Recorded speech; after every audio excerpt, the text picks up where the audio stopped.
Welcome everybody to one of JJ's amazing calls. This is the Wednesday call. Today is Wednesday, November 8th, and I'm stoked that you guys are here to learn with me.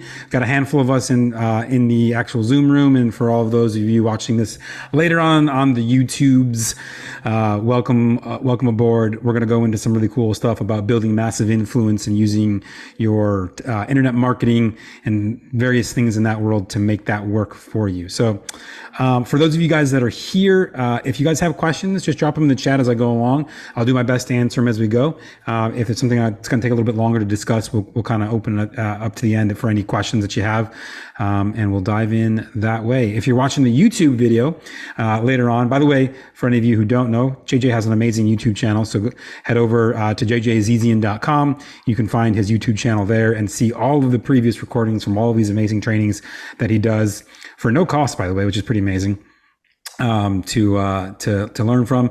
And there's a wealth of great knowledge there. So I highly recommend you do that. And of course, if you haven't already connected with JJ, make sure you go to his site, click on a little button right there. You'll be able to connect with him, submit your information, network, meet a lot of great investors, and we'll go from there. So real quick, the whole intent of this process is to drive more influence. Now, usually when I say that, sometimes I get pushback from some folks who go, well, Bob, I don't want to be, Pace Morby. I don't want to be on a TV show. I don't want to do all that. But here's the deal. Even if you don't want to be a massive influence, even within the space of real estate, if we are known and we are seen, people know who we are, we set ourselves apart that way, what will invariably happen is deals will come your direction. Lenders will come your direction. You'll be able to negotiate lower rates with lenders who come your direction. Opportunity will find its way to you simply because you've taken the time to put yourself out there and be seen. And this isn't necessarily going to be, look, I'm happy to teach you guys how do I post content and how do I do this stuff? Yeah, Christopher, hey, I know that guy. Exactly, right? You don't have to be doing a million things a day to make this happen, but you do need to set up a few key components. And that's these three pillars that we're going to talk about here to make sure that when people do find you, or when they start to find you, that they actually believe that you have the credibility, the knowledge, and the social proof behind you to be someone that they want to know. And that's the most important thing that we can do. It's not necessarily about building this huge sphere of influence in terms of having millions of followers and, selling courses and all that stuff. It can really be as simple as just being well known in the space that you operate in. And a case in point, obviously we do all this in my business. And when I say my business, I have 3 Degrees Consulting, which is my consulting agency that helps real estate investors with digital marketing. But even with my dad and myself in our real estate business that we flipped lots of houses in, we own 2 or 34 rentals now. I forget how many, trying to buy a 78 unit portfolio, which by the way, why did that 78 unit portfolio come to my inbox? Because they know that I buy houses in the area and they know my dad. And they know that what we are doing is what we're doing. And they understand that we are credible people. Now, you go to my dad's profile, you'll see a few things. He posts some stuff every once in a while, but he doesn't have a massive following. But what he does have is he has these 3 pillars that have enabled him to build influence, even if he's not posting constantly out there. And so that's what we're going to talk about today. And by the way, if you do want to be seen, you do want to be famous, you want to get a TV show, you want to have massive following, this is going to be required for that too. But you don't have to use it that way. So with that said, who the heck is Bob McIntosh? For those of you who don't know who I am, my dad and I have been doing real estate. That's him and I in the bottom left corner there. We bought our first property back in 2008. So we've been at it for a hot minute. Maybe not as long as some folks, but for a while, enough to seen some interesting things over the last few years, and go from there. I was fortunate enough to be able to build an online training program that most of the big coaching companies out there in the space of real estate investing use, because we did most of our deals, about 40% from the internet marketing platform that I built for our business when we were flipping and buying rentals, in which we still are doing that and all of that. Since then, I started 3 Degrees Consulting, which is a marketing agency that helps primarily investors understand and utilize the internet at a higher level to drive deals, drive money, build influence, and just create something awesome. And for those of you who don't know, I love traveling. So actually, it's funny. This is the first time I'll be still for almost 18 months. I've been on the road permanently for the last 18 months. Of the last 3 years, three or almost 4 years, I've spent 3.5, a little less than 3.5 on the road. And so I love going places. I love traveling. And so the internet has enabled me to do that, which is an amazing thing. And then there's also a picture of me with that book right there. That's my #1 Amazon bestselling book. And guess how I did and got #1 Amazon bestselling? Because I used the sphere of influence that we're going to talk about today in that process. So get your pens, get your paper out, get ready, take some notes. I'm going to go through a lot of content here. I know it's a lot. You're probably going to go, oh my God, Bob, I just got fire hose in the face. That's how I do it. I would never want you to leave us anything that I've done and going, Bob, I don't understand. What did I get out of this? You will always get a ton of value. And the reason is this. I know that in my business as a marketing agency, a small percentage of folks will actually go do it themselves. A larger percent will just end up hiring me. Why? Because I'm going to tell you exactly what you should be doing. And then you're going to realize it might be a lot of work and it's probably just easier to hire Bob to do it. But if you want to go do it yourself, guess what? You'll have every single resource and tool that you need to make that happen. So let's dive into it. So this process is what I call ascension marketing. Ascension marketing. And what I mean by that is the ascension model. In order to grow, we can't keep doing the same things over and over. We have to let our marketing ascend to a whole new level. So I'm going to walk you through how you can start to have your online presence ascend to a higher level to, again, build that influence and attract the kind of people that you want to have in your business, whether that's lenders, whether that's sellers, whether that's buyers, whether that's opportunity. It doesn't matter what you want to bring in. You have to basically next level your marketing up if you want to do those things. And so we'll talk about that. And by the way, before you get too scared and go, Bob, that sounds complicated. It's actually very simple.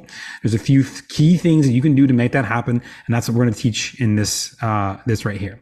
So with that, what are you going to learn today? There's 4 major things that I want to teach you guys on this training. First is the often overlooked yet critical component to business success, something that a lot of people spend very little time on and don't think about, but actually is a massive driver in you building the success of your business. The one thing that you must do consistently, but you probably aren't, almost definitely aren't. In fact, I would argue even I don't even do this as well as I should, even though I know I should be doing it. We're going to cover how you can add the turbocharger to your digital footprint using some really cool things that just came out this year, and how your social media is killing deals that you could be doing. A lot of folks don't realize that their social media is a big reason why they aren't doing deals, and so we're gonna show you how to fix that too. There are 4 major things. The first ascension application is your website. This is one of the most overlooked components of your web presence, of your business in general. It's oftentimes the things that people go, oh, well, I'll just go get a website. Like, who cares? It's just a website. I can just get whatever. It doesn't matter if it looks good or not, right? I just need a website just so I can say I have one. But I'm going to tell you right now, all of us do this. The first thing we do when someone says that they want to have our business, when they want us to buy food from their restaurant, when they want us to trust who they are, when they want us to lend money to them, the first thing they're going to do is they're going to Google you. And they want to check out who you are. And your website's going to be the first point of entry for them to look at who you are, what you stand for, and how you do it. And if they don't think that you're credible at that point in time, you've lost that deal. You've lost that opportunity. You've lost that lender, right? It's as simple as that. And so a great website is going to be for anyone who wants to increase the effectiveness of your current marketing. Whatever that is. I don't care if you're doing online marketing, offline marketing, you're doing direct mail, door hangers, door knocking, buying from wholesalers, cold calling, cold texting, cold emailing, cold whatever, buying refrigerators, doesn't matter. Like, if you want to have better marketing, you need to have this, okay? Number 2 is it's going to have all your conversations go easier and have less resistance. Those who have been deemed to be credible will have easier conversations every day of the week. All right. Next is anyone who wants to magnetically attract sellers, buyers, lenders into their business. Because the reality is, if you have a great website, when you do other marketing, your website will naturally bring the right folks in for you. And it's for anyone who wants to get invited to speak on stages or at RIAs or masterminds or events. And even if you don't want to, right, you just want to be able to share your deals that you have at a local RIA, right? Those who are more credible will get the opportunity first. And those are the deals that get sold first or bought first. Okay. So there are 10 critical elements that are great for a website to have. I'm going to walk you through all 10 of these and what they kind of mean. And then we'll go from there. So first is navigation. You got to have some place easy for people to actually find what the heck they want to find. As real estate investors, one of the hardest things that we have to do is we have to talk to sellers, investor buyers, retail buyers, agents, contractors, lenders, like all these different people who all want different things and who all care about different stuff and all are looking for something different from our website. All of those folks need to be able to find what they're looking for easily. So navigation is huge. Number two, visual design. You got to have a great visual design. All right. Think about this, for example, when you're driving around, and I know, especially for our Southern California folks, right? Because their cars last a lot longer than the people in the Buffalo market, right? The salt eats up all the cars. But here's the thing. And even down in Dallas, for example, or even Phoenix, because it's, you don't have the salt on the road. When you see an old beat up car, do you think to yourself, man, that's a great business owner. That's a person who's influential, who's wealthy, who's got it together? Probably not. Right? If it's an old beat up car, you're probably thinking, man, that's not the kind of person that I want to do business with. If they were to roll up to my house, am I going to have trust they're going to be able to do what they say they're going to be able to do? I start to question it. Doesn't mean that they can't, but it doesn't help that their car is all beat up and old looking. Same thing with your website. If your design is visually unappealing, if it's old, if it's outdated, you've immediately already set the expectation that you don't care about putting forth a good foot in looking the part that you need to look. As an investor, that's so important. So you've got to have great visual design. Number three is going to be unique content. Now, what's unique about you and your real estate business? Well, real estate's the same. I don't care where we are. In this country and Canada, and pretty much almost the entire world, it's the same thing. You want to wholesale a house? Well, you got to buy it. You got to get it under contract. You got to find a buyer for it. And it's the same process. Sure, the documents we sign might change. Maybe we use a title company versus an attorney. Maybe there's a few different places we got to file some paperwork, but the process is pretty much the same across the board, right? So what's unique about your business is you. You are the unique part of your business. So showcase yourself. Let them know who you are, right? Actually, I was just having a conversation with Gary before this in the Facebook 101. And I told him that he needs to go deeper on his why. Why? Because he is the reason that the business is going to move forward. And regardless of whatever else happens, he is the uniqueness of the business. So for some of us, it might be because we've got legacy. We've got kids that we want to be able to leave something to. For some of us, it's because we want to be able to retire and just enjoy retirement, not have to go be a greeter at Walmart. For some of us, it's just because, you know what, we're bored and I just want to do something. That's cool too. But share your story, share your why. Why are you doing all of this? Because the right people will connect with you simply because they connect with you. And that's the uniqueness in your real estate business, not the real estate that you actually do. Okay. Next, number 4 is user friendly. It's got to be easy to use. My rule of thumb and the way that I judge this always comes back to this. Load up your website on a phone and give it to someone who's 65 or older. And then tell them a specific thing that you want them to do on the site. And if they can't figure out how to do it, it's probably not user friendly. If they can, you're probably good to go. So that's been my barometer. Now, not every 65-year-old is the same, right? But I'm being a little bit joking here. But the point is, if someone who's not very tech savvy can use your website, then anyone else who is going to have no problem with it at all. So that should be your barometer. Okay. And then number 5 is interaction. One of the biggest things that you can do in modern web design is make sure that as they go through the site, things are happening. Things are scrolling in or out. There's a little bit of movement. There's I can click on buttons. Things will pop up or move in or slide out or open or collapse. That interactivity creates engagement on your site. And that engagement leads to someone sticking around longer and choosing to call you, fill out that form, take your next step of whatever you're offering. It's one of the most important things you can do. And so when you do that, when you build that interaction in, you're going to find that people will convert at a higher ratio in your site simply because they're more engaged because of the interaction that you built in. All right. Correct. It's not 1997 anymore. Absolutely. All right. Number 6, information availability. This is one of the biggest things that has changed in the last really 5 to 8 years, but it started about 10 years ago, to be honest. And that's this whole idea of information gating. A lot of us want to say, oh, give me your information before I give you the thing that you want. And in some cases, that's fine. It can work, right? If we've got some unique proprietary way of doing something, we've built a process that's different than anybody else, or we've got something in that case. But as investors, the reality is we're not doing anything any differently than anybody else is, right? We're really not. Most of us are doing the same thing that we've learned from some coach, some trainer, some other investor, some local RIA club that taught us to do something. It's the same stuff repeated. And I've been in real estate long enough to see that it's the same like 15 ways to get deals. We just seem to rotate through a circle of, now we're doing this one, now we're doing this one, now we're doing this one, now we're doing this one. And sure, technology will change and a few other things influence it. But the reality is, information availability is at an all-time high. I don't need you to gate information for me to get it in the real estate space, so don't do it. Okay? Just make whatever information available that they need, because the person who gives the most is most likely to get the call back at the end of the day. So understand that you don't need to gate information. Put it out there, make it simple, make it easy, and then just put out a form that says, hey, if you want to talk to me about this thing, call me, or put your email in. Get a hold of me, do this thing, message me on Facebook, text me, whatever it's going to be, doesn't matter as long as they know how to do it. Okay. Number 7, intuitiveness. This kind of goes back to giving it to someone who's not tech savvy and letting them go around the site. Can they figure out what the menu actually looks like? Can they figure out how to open things, that I need to click on things? All these little things make the site feel easier to use. And when a site feels easy to use because it's intuitive, it naturally leads to a higher perceived credibility, which naturally leads to a higher conversion ratio. It's as simple as that.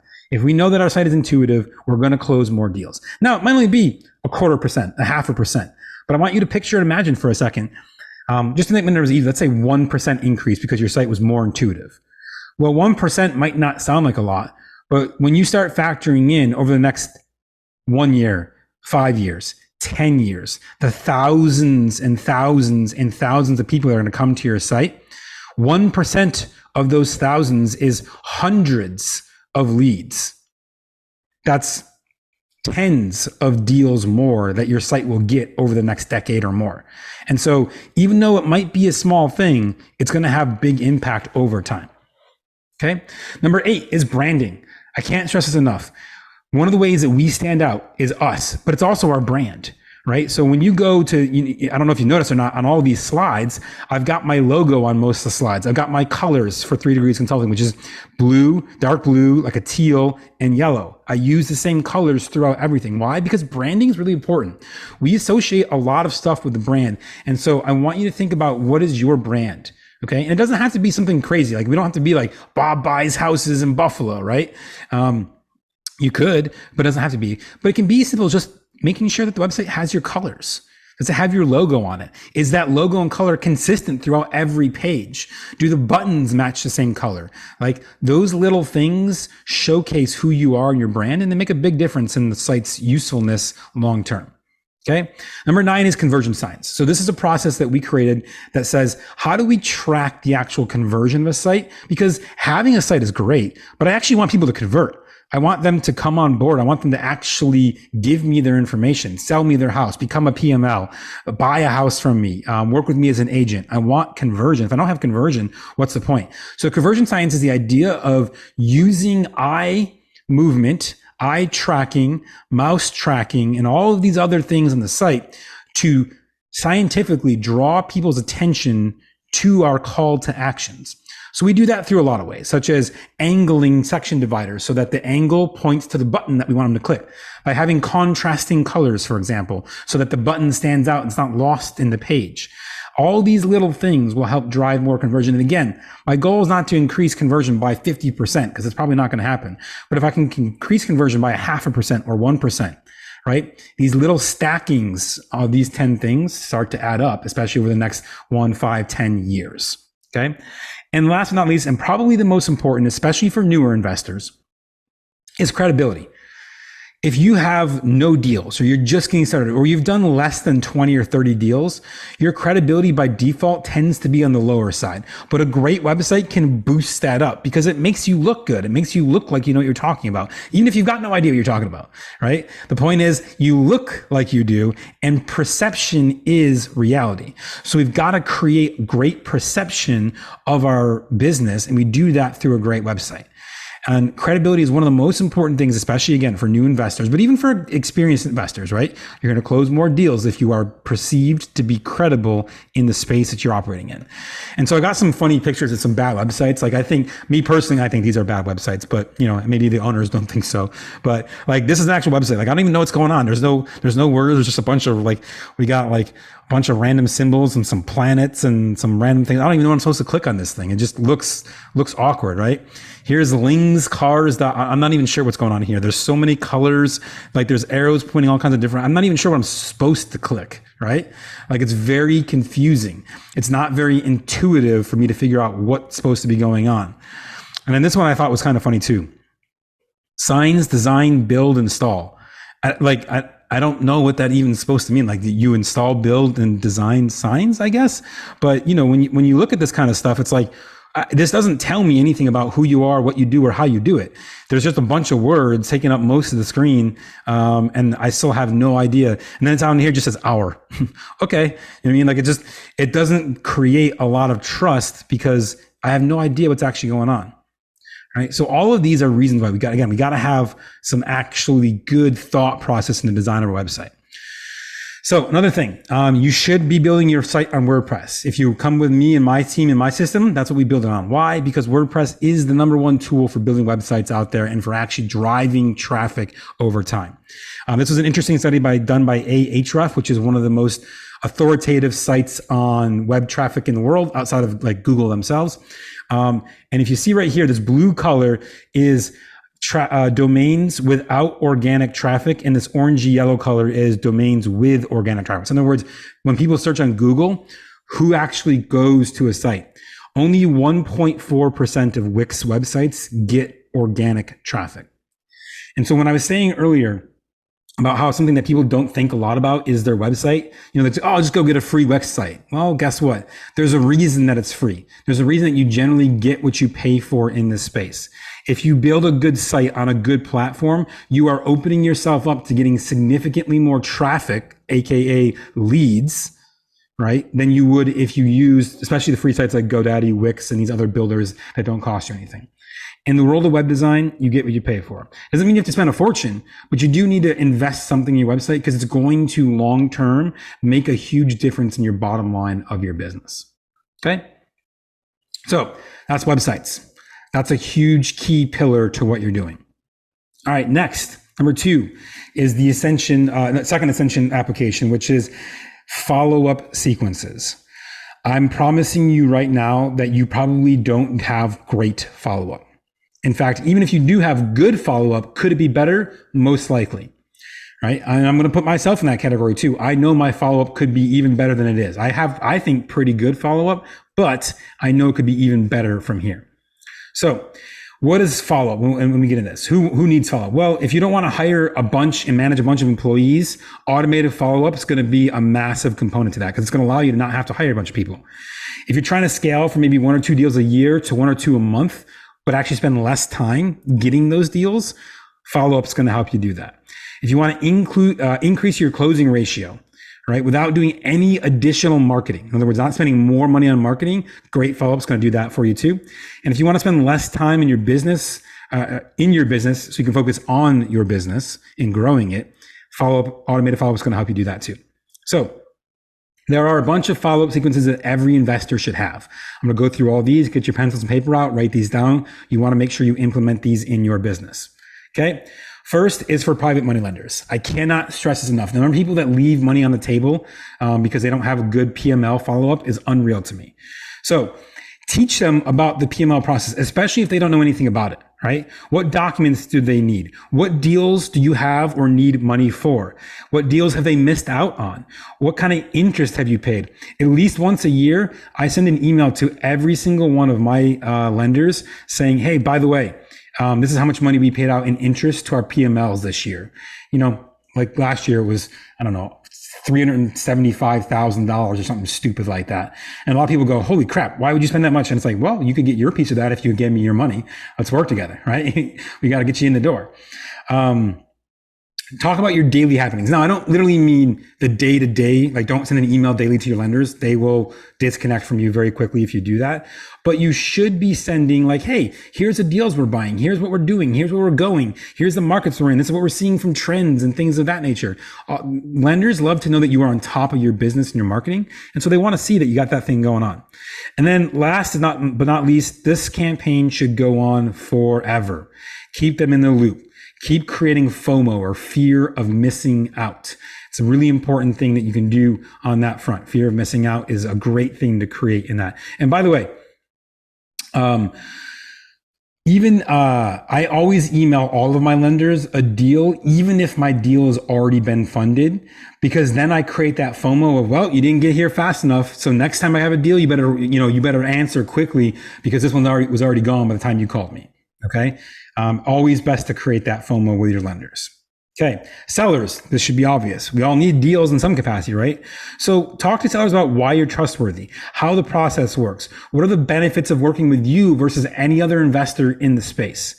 Okay. Why you versus an agent? That's usually the biggest question sellers have. How do I trust you? Okay. If you're in the sub two space, answer objections about the whole subject to process, right? Especially if you're trying to sell them on the idea of seller financing, figure out how to handle those objections. Okay. What options do they have? One of the things that's actually worked best for us is when I explain all the options that someone has available. And I even tell them sometimes, I'm not your best option. In fact, you should probably go list with an agent. You're going to get a lot more money for it. And it's funny. 9 times out of 10, when I give them all the options and I tell them the best, and the best isn't me, they still come back to me because I've built that trust and rapport. And now they understand that I'm actually looking out for the best for them, which means that they want to work with me more than anybody else. So they end up selling to me, even if it's not the best option. And I'm happy to work with them at that point, because I've showed them that they can get more money, or they can do something else someplace else, but they still want to work with us. Creates a good, differentiator. Okay. Provide your contact information. This is one of the silliest things. I signed up for someone's seller sequence just as a test, and literally, no joke, they never once gave me their contact info. Like, I had their email address, sure, because they were emailing me, but there was no phone number. I couldn't text them. There wasn't like an office for me to go see. Like, there was just nothing else, just an email. I was like, dude, you got to put your other information in there. Like, people will contact you however they want to contact you, not how you want them to. So make all forms of communication available and open to somebody else. And then as far as duration, this could be either short or longer. It depends, right? If we're dealing with a foreclosure situation, it's going to be pretty short. If we're dealing with out-of-state, owner-occupied, high equity, well, it's probably going to be a long-term campaign. So you'll do either one based on that. But either way, here's the thing. If they still own the property, they still own the house at some point in time, then it's important to keep them in some sort of nurture sequence. You'd be surprised how many people come back to me 6, 8, 12, 24 months later and say, no, now I'm ready to sell, right? Simply because I stayed in touch with them over a period of time. So never let sellers go until they literally say, I don't own the house anymore. And then when you ask them, when they say that, be like, well, do you own another house? Do you want to sell that one? Because they might want to sell that one too. All right, next, agents. Agents are still a great source of deals. I know people bang on agents all the time. And look, I have my issues with agents in general, but they are still a great source of deals for us, both selling and buying. Okay. So talk to agents in your sequences about the time that you're going to save them, or the time that they're wasting on their side.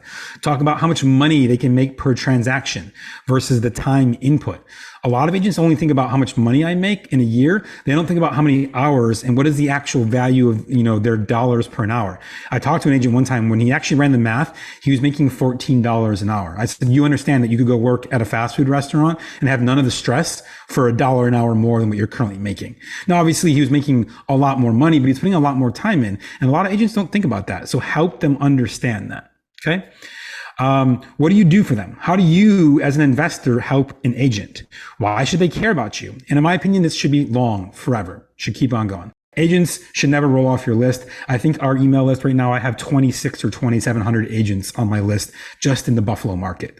Right now, I might only talk to them once in a while because most of them don't do a lot of deals, but they know who I am. They keep getting emails from me. They know what's going on, and they know if they got a good deal that makes sense for me, I will buy it. Okay. Next up, investor buyers. So this is building your buyers list for your wholesale deals. Or even if you're not doing wholesale deals, the reality is if you get good at marketing, there's going to be eventually deals that you find that you can't do anything with. that you can't utilize. You just don't have time, the energy, the effort. You don't have any more PMLs. Your high money lenders tapped out, whatever it might be, right? So you're always going to want to build investors. And sometimes, guys, you might just find that literally you can wholesale a deal for 40, 50, or 60% of what you make on the rehab. And you're happy with that. And you're like, you know what? I'm going to take my half my cash now and not have to deal with all the stress. Let's get the money in the door and do the next one that sounds better. So investor buyers should be learning about your great deals. They should be learning about any rentals that you might have available.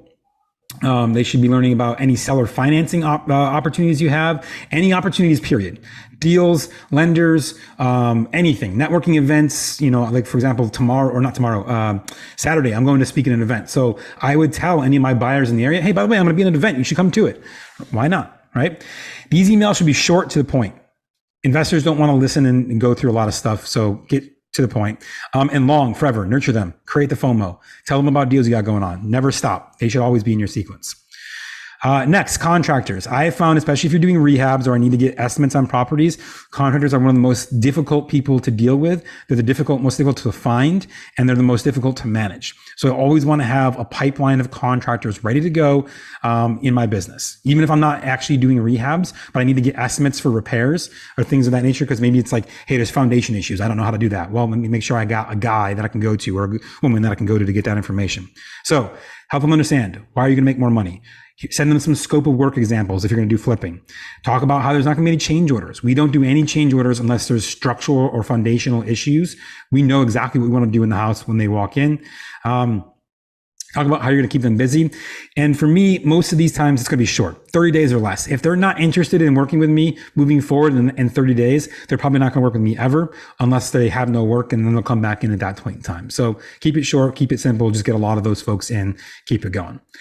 And then last but not least, this is one that a lot of people leave money on the table with, and that's going to be affiliate services. So look, sellers need things, movers, cleaners, etc. Technology. For example, we have technology. You can affiliate with us to sell other investors' websites or our CRM. So if you know other investors that need a CRM or need a website, you can actually earn money by referring my services to them. Okay? Lenders. Now you have to understand every state's a little different. Some states there are requirements for licensing to be get paid as a lender referral. So make sure you check with your attorneys. I will asterisk that. I'm not an attorney. Please consult the appropriate legal mind for that. And asterisk, that's my disclaimer. Okay. Other investor buyers. Sometimes you can just insert yourself in a deal. Walk away with $500 or $1,000 for making a connection to a buyer who buys a house for somebody else. All right. Contractors, agents, services like insurance, banking, security, home goods. All of these things have affiliate opportunities where you can earn money by plugging in the people in your sphere of influence to those products, services, and goods. Okay. Understand that that's that. And you should be putting out your affiliate offers to your email list forever. As long as you have a list, keep putting it out there. Okay. All right. So a couple things I just want to talk about. This is really important. Text marketing is really important. I know the rules have changed recently, but it's still a 98% open rate. It's still super important. Email, still very important at 10 to 20% open rate plus. And automation. You need to automate your texting and your email, and you got to have a great system to do that, like a CRM or something of that nature. Okay. This is just some quick stats right here. Understand that people are extremely likely and likely to engage with brands via SMS so long as they've asked to do so. Cold texting is no good, but if you get someone's information and say, hey, is it okay if I text you, right? They want to engage with you that way. So utilize texting. It's super important, especially with anyone in the mid millennials and younger. They don't want to talk to you on the phone. Even if that's how you want to do business, understand that you are not in business for you. You're in your business to serve your customer, your clients. So you got to show up how they want to be communicated with. Email marketing.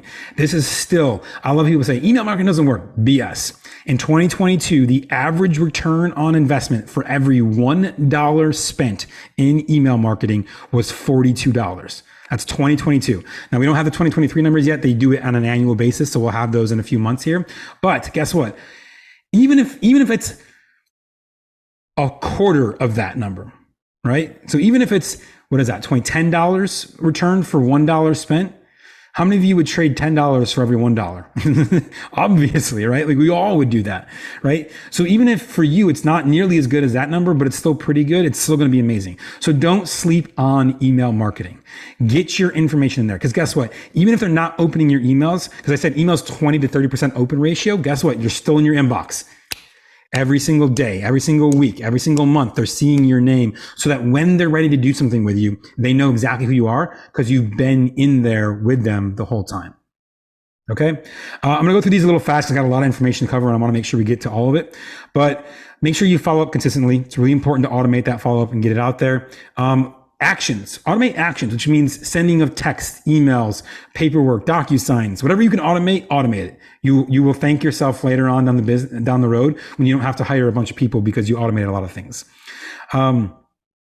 Keep everything brief. Texts, emails, all this communication, keep it brief. If you need to say a lot of stuff, then go say it on a web page or someplace else and redirect them to that place. Don't write a 6-page email. No one's going to read it from a marketing standpoint. Obviously, if you're like sending detailed instructions about closing a property, it's a different story. But when it comes to marketing, keep things brief. And if you need to say more, say it on a web page or someplace else. Whenever possible, personalize it. Include their name, their email, their phone number, their property address, their whatever. The more you can personalize it, the better your response rate is going to be. Include clear call to actions. If you want them to do something, tell them, click here to do this thing. Don't leave it to chance. Don't assume that they're going to go find it because they won't. Make it clear. So if you have a call to action, click this button to do the thing I just told you to do. Don't beat around the bush. Just get to it. Okay. And then make it easy to exit. What I mean by that is your program, your CRM for all your marketing should ensure that if someone says, I don't want to receive your marketing anymore, please stop or unsubscribe, that it automatically removes them. If they don't want to get your marketing, they weren't going to buy from you in the first place. So let them go. Don't keep them on there just because you want them on there. Okay. Here's some don'ts. Don't use images. Especially in emails. The more images, the more spammy it is. If you've got a bunch of images, like maybe one is okay, right? Like one image is fine. But don't put a bunch of images in. Don't put your logo at the top of every email because guess what? No one cares about your logo. It's irrelevant to everyone. So put it at the bottom if you really feel like you need to have it there. Okay. Don't use misleading subject lines. So don't say A and then the email's about B. People get pissed. They will unsubscribe. It's a waste of time, money, energy, and effort. Don't publish your communication without testing. Ask me how I know this. Always send it to yourself, maybe a friend or two. Make sure it says what it's supposed to say. There's no misspellings. The links go to the right place. Everything's working. Don't send things without testing. It's very easy to test things these days, so make sure you do that first. Don't automate personal touches. What I mean by that is if you need to personally reach out to someone to do something, that's probably not a good place for automation because it's very likely that that personal touch will be lost in the automation or done incorrectly or has a higher chance of failure. And nothing will disconnect an audience member from you more than a personal touch that becomes automated because then it just feels pointless. It's like, okay, well, why did you even bother doing this? It feels facetious and that's not what we want to have happen. We don't want that experience for our people. And then don't forget to clean your data. Your email addresses, texts, all that. If people don't want to get your stuff, if they're not opening it literally ever, like if someone in the last year has never opened a single email from you, get rid of them. Because if they're not going to open things, they're not going to engage, they're not going to click on links, they're not going to take action, then they don't need to be on my list. Why spend money, time, energy, and effort to communicate with someone who doesn't want to be there? And never skip A/B testing, right? So ideally, everything you do should be split. We should have headline A, headline B. Right. And I get that that's not always the most easy to do in real estate, but whenever possible, try to do split testing so you can figure that out and how that works. And then don't forget to segment. As investors, because we have so many different folks that we talk to, you have to make sure that your CRM, whether it's mine or somebody else's, is going to segment the people that you're talking to in the correct way. And what I mean by that is sellers are sellers, buyers are buyers. Lenders are lenders, agents are agents. They're not getting cross-promoted unless they've specifically asked to be cross-promoted to. Okay. Third one, AI. AI will amplify and accelerate your learning process of what you're doing. So I'm going to kind of skip that. So what the heck is AI right now? Well, there's lots of tools out there, right? I'll screenshot this if you want to. This is a list of cool AI tools. Some are free, some are paid, some are useful, some less so. Okay. Take it easy, Jason. Thanks for being on. So there's lots of great tools out there, but here's how AI is really going to help you. It's going to help you with content creation, video creation, creating pre-written communications like texts, emails, Facebook or Instagram messages, things of that nature. It's going to help you raise more money by building awareness because you have more content out there if you want to. And it's going to help by building a buyer's list, again, by building awareness as well. Okay. So AI landscape right now, real quick. We can use as investors AI to do a bunch of things. So we can find good keywords. We can find blog posts, email content, or write email content, video scripts. We can use it for texting content. We can use it for image creation. The one thing though, the one catch with all of these AI tools is that they still require human review. It's not perfect yet. It's not flawless. It gets things wrong sometimes. So make sure that you review any content that you're creating to amplify your digital presence and your footprint should be reviewed by you first. Then, of course, we got to take that stuff and we got to load it into our CRM, our blog, our social media, our website, wherever we're going to do it, so that we can actually build and use it to build more awareness, right? So there's lots of opportunity to use AI to increase the amount of content we're creating, awareness we have, while decreasing the amount of work that we have, but it still requires a review and we still have to put it out there for people to see it, okay? So here's some best use cases. I got a bunch in here. Let me go through all of these real quick. Here's a bunch of tools that you can use to get keyword ideas, blog posts, email content, video scripts, texting content, and image creation. Again, I will send you a QR code to download this full list later on. But there's a lot of great tools. ChatGPT, Jarvis are two of my favorites for text and content creation. Copy AI, also great for emails, blogs, and social media. H Super Tools is great for rewriting content, finding keywords, and has a bunch of free stuff, which is awesome. And then there's a handful of sites there for image creation, which are really great. In fact, ChatGPT also just uploaded an image creation tool within itself as well. So you can now create images on the fly there. Lots of great stuff there. It's very, very useful for a lot of things. Okay. What is it getting better at right now? So right now, AI is not great at creating writing great content. It can get you 80, 85% of the way, but that last 15%, you're going to have to review it, make sure that it's great. That's the difference between okay content and great content.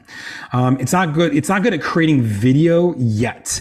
It can take existing video, like a video of me, and modify it, but it's not going to do a great job of fully creating video in a great way. It can do some basic stuff. It's good for like training videos and things of that nature, but it's still kind of working on that. It's not great for sending out communications in the real estate space. For some things that are like super basic, yes, but real estate is very nuanced, right? There's property, there's address, there's negotiation, there's a lot of emotion on the line. I don't think AI is great at that yet. It's getting better, but not there quite yet. It's obviously not going to handle your closings yet. At some point it probably will, but not there yet. It won't fix your bad communication. AI is still a machine. It's not thinking for itself. It's simply using input to determine output. So if you put bad input in, it will give bad output out. It's as simple as that. In the world of AI and in tech, we have a thing called garbage in, garbage out. Put garbage in, you will get garbage out. It's just how it works. And it's not great at automation in the sense of, hey, if I need a bunch of steps to happen, it's not great yet at making all those things happen, but it will get you there. So it's getting there, but these are all things that it's getting better at. Okay. All right. Next up, your fourth pillar here, which is having a high, and by the way, AI is going to help us amplify our high value social. It's going to help us amplify our CRM and social media through better communication, written content, and all that. And it's going to help our website by being able to, again, create better content for that. So the three pillars are still our website, our social, and our CRM. AI is just a little bonus that I threw in there to amplify what you're already doing. But you do need to have a high value social presence. Now, this doesn't mean you have to post a ton of content. If you do, all much better. But it does mean that you need to be out there. And there's a few things that you want to do. Number one, actually, we'll just go through here. Okay, so how do you create a high value profile across every social platform? The main ones as investors are going to be Facebook, Instagram, LinkedIn, TikTok, kind of. If you can be on those four at the very least, you're going to be doing okay. But you want to have a consistent username. So if you look for me, I'm at Bob McIntosh on every single platform. Instagram, Facebook, TikTok, Snapchat, Pinterest, Parler, you pick one, Facebook, all of them, right? I'm on the same product. Ideally, if you can keep your username consistent across everything, you're going to have more luck in people finding you across the profiles that they are most interested in looking for. Same photo. Use the same photo for every single platform. Have a nice high professional looking photo, right? Don't know how to get one? iPhones work great for that. Or just go to your local community college, find someone who's a photo major or someone who just enjoys photos. You're gonna pay them about $100. They'll take about 1,000 photos of you. Pick one of those, upload it, right? You can get this done for very, very, very, very cheap. Okay. But have a good, consistent photo across all your profiles. If you are going to create content, create platform style content. That means on TikTok and Instagram, it means those reels, vertical videos, short form with music in the background. On Facebook, it could be, images or other basic videos posted horizontally, not vertically. Okay. Although Facebook does have reels as well. So just understand, like, whatever content you're creating, when you're posting it to a platform, it should be posted in the way that that platform wants to receive content. Because if you post content that doesn't fit the box of that, it's not going to work out great long term. Okay. Make sure the content's relevant. So if you are a real estate investor, don't go talking about how moon crystals will clear your heart chakra. I don't even know if that makes sense or not, but you know what I'm saying? Like, that's not why people are coming to learn from you. Now, if you are a yoga teacher trying to close up a yoga class, and maybe that might make sense to talk about, but as investors, talk about the market, talk about selling houses, talk about buying, like, talk about your local area, talk about the things that are happening in your local area. All those things are going to be more relevant to people in your market. Okay. Professionalism, we already kind of talked about. And then you-ness. Be you. Don't try to put on, like, look, you'll almost never see me wear like a collared shirt, like this is probably about as dressy as I get. Maybe a button down if I'm speaking. You'll rarely see me wear a tie. Why? Because it's just not my style. It's not me. It's not who I am. Okay. So I don't try to be something that I'm not. All right. Be you on social. It will work better. Okay. And then the best thing that you can do is hook, retain, and reward. So this is stolen straight from Alex Hormozy. I don't know if you know who he is or not, but if you do, phenomenal online marketer. But the idea is hook them in with something that they care about, that they want to know more about, retain them with great information around the thing that you are talking about, and then reward them by giving them more of the same thing that they already wanted. Okay. If you follow this pattern, you will drive folks deeper and deeper into the content that you do create, and they'll want to work with you more. And this can be done not just on social content, it can be done via emails, via texts, via in-person events, all of this stuff. There's lots of opportunity here for you guys to create hook, retain, and reward methodology in that. And then if you are going to do content creation, use AI to help with the production. So again, I want to show this same one that I showed before, but there's a lot of great AI tools that can help you with creating and building great content if you're going to use it for social media. Okay, so use AI. I cannot stress this enough. It will help make things faster if you're going to create content. If you're not, then don't worry about it. Okay, so here's what we covered tonight. The 10 elements of a great website, the must-have follow-up sequences that you need to have, how you can use AI to accelerate and amplify your business, and portraying yourself as high value on social. All of these 4 things will ascend you. Remember I said ascension marketing? This will move you up the sphere of influence to close more deals, have more lenders. Okay. So I want you to picture, imagine what this means. Imagine that you got, just from what I taught today, one new private lender who, instead of being at 12% and 2 points, was at 10% and no points.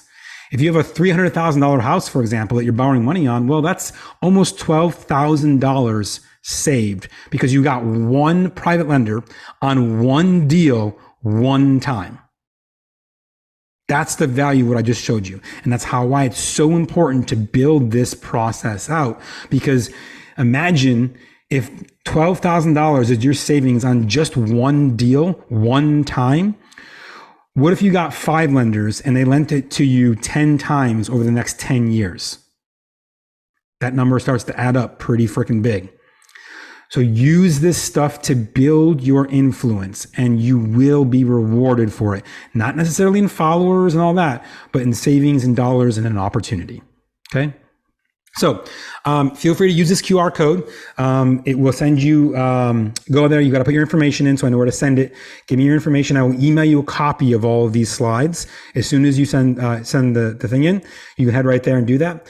Otherwise, I know we're approaching the top of the hour. Unfortunately, I do need to leave a little bit soon here, but I will answer any questions that are open. And by the way, if you're watching on the YouTube later on, feel free to drop a comment, or when you fill out when you go to that QR code, it's on the screen right here, and you give your information, I will text you also a copy of my contact card. It's got my cell phone, my business line, my email, all of it. So you can also reach out to me that way if you've got questions that you want to get answered on what I just taught as well. I appreciate all of you for being on. Thank you so much for joining the call. Again, my information's on that QR code there if you grab that. If I can help you at all in any capacity with digital marketing, it's literally what I eat, breathe, and sleep is digital marketing for real estate investors. So I would love to do that for you. Just reach out to me and let me know. Otherwise, I hope you guys have a fantastic evening, or if you're watching the YouTube video, day, whatever time it is, really appreciate it. Thank you so much for your time. I know how valuable that is. So appreciate you spending time with me tonight on this training. All right, guys, take it easy. Have a great night. We'll see you all soon. And by the way, tag me if you like this training. Tag it in the group. Tag me in the group on JJ's group as well. Let him know. And of course, if you don't know already, head to jjzizian.com. He's our gracious host. I was on for him tonight, but go to his website. All kinds of great events, things going on. You can check in on what he's got going on there too. He's a wealth of great information, knowledge, and connection. So make sure if you haven't already, go say hello in the Facebook group and go to his website as well. Take it easy. Have a great evening. Thanks, Bye. Good night.